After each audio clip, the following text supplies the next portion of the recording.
Hi, my name is Therese Cummiskey, and I am the program coordinator at the Carnegie Historical Museum in Fairfield, Iowa. Here at the museum, we have an incredible collection of taxidermy birds that date back to 1893. Some are even older than that. Among the collection of birds, we have some species that were actually found in Iowa in the early 1800s, but they no longer nest here. So where did they go? Well, that's what we're going to take a look at today. Let me introduce you to a long-billed curlew. Isn't that bill incredible? This is North America's largest shorebird, and it used to be a common nester in the prairies of northwest Iowa. As a matter of fact, if you live in Curlew, Iowa, this is the bird your town was named after, the long-billed curlew. So, where did it go? In the early 1800s, the curlew was seen as a game bird and was hunted in large numbers. Some restaurants even included long-billed curlews on their menus. So, unfortunately, by the 1890s, curlews no longer nested in the state of Iowa. They can still be found in the western half of the United States, and fortunately for us, every now and then we have a few curlews that wander into Iowa for a visit. Hunting curlews is no longer legal. You're looking at one of the tallest birds in North America, the whooping crane. It tops out at about 5 feet. It's so tall, we had to get a ladder to get up here. They were once fairly widely distributed across the prairie states, and that included Iowa. And like that long-billed curlew, they were found in the prairies and wetlands of upper Iowa. Where did they go?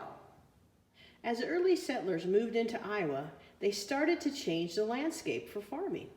They drained the marshes and plowed under the prairies, and in doing so, they disturbed the nesting grounds of the cranes.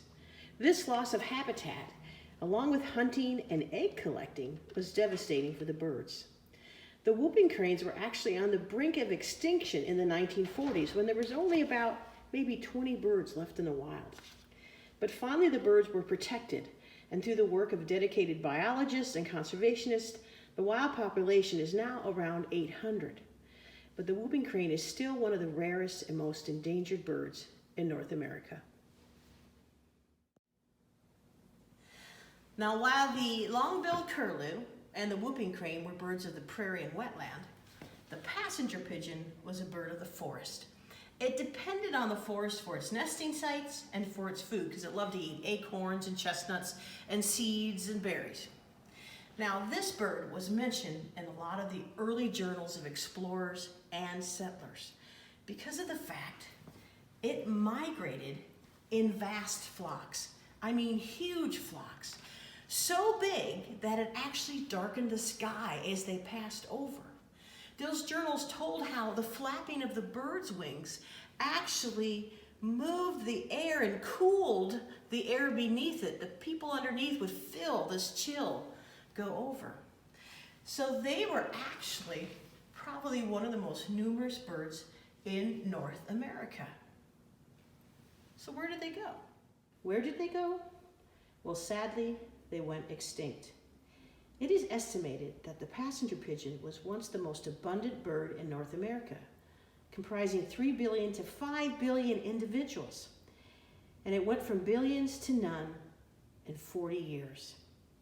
The big decrease of the passenger pigeon started when professional hunters began netting and shooting the birds to sell to city markets. Passenger pigeons had always been used for food by both the Native Americans and the early pioneers, but they only harvested what they needed to feed their families. But this was market hunting. And because passenger pigeons nested in colonies, they were easily netted. To the early pioneers who had seen these birds in such huge numbers, it was inconceivable that their numbers could ever be diminished. But the market hunting devastated them. And since there were no laws at that time restricting how many birds you could take or how you harvested the birds, The greed of the market hunters brought an end to the passenger pigeon. Now, the one valuable result of the extinction of the passenger pigeon was that it made the public realize they needed some strong conservation laws. And now we have those. These birds that once nested in Iowa and are no longer found here have taught us a valuable lesson, that conservation is important and habitat is the key. Now, there are a lot of other birds in Iowa, hundreds of them, and I encourage you to get out and learn about them and see them. And if you're curious to know about, well, what birds do I have in my county, you can go to iowabirds.org and go find the county list, and it'll list all the birds that have ever been seen in your county. And then you can start your adventure of being more aware of birds around you. Hope you enjoyed your time here. Thank you for coming to the Carnegie Historical Museum.